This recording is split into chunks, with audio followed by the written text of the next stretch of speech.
পাশের বাড়ির দিদি নিজের বাড়ির গাছের গন্ধরাজ লেবু যখন ভালোবেসে আমাকে দিয়ে যায়, তখন কি গন্ধরাজ চিকেন করব না, সেটা কি কখনো হয়? হ্যাঁ, তোমরা ঠিকই শুনেছো। আজকে তোমাদের সাথে শেয়ার করব গন্ধরাজ চিকেনের রেসিপি।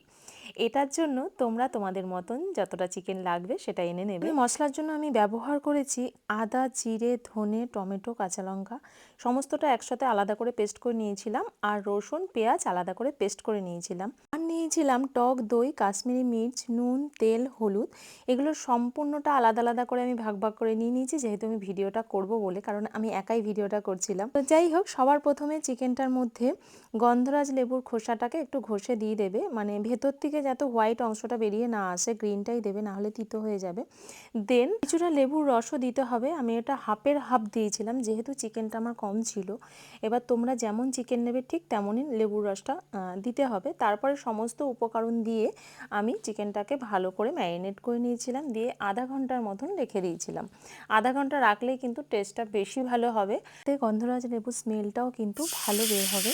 তারপরে কড়াই গরম করে তেল দিয়ে তার মধ্যে অল্প একটু চিনি দিয়ে দিয়েছিলাম।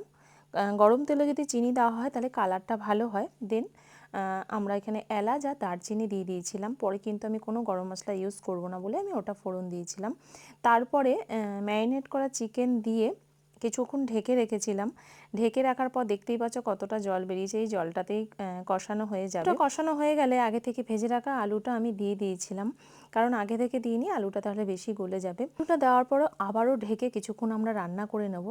ঠিক এরকম যখন কষে আসবে, তোমরা যদি কষা খাও তাহলে এরকম কষানোই রাখবে, আর তোমরা যদি মনে করো যে ঝোল খাবে তাহলে পরিমাণ মতন জল দিয়ে আঁচটা কমিয়ে রেখে ফুটিয়ে নামিয়ে নেবে। দেখবে একবারে মটনের মতন টেস্ট।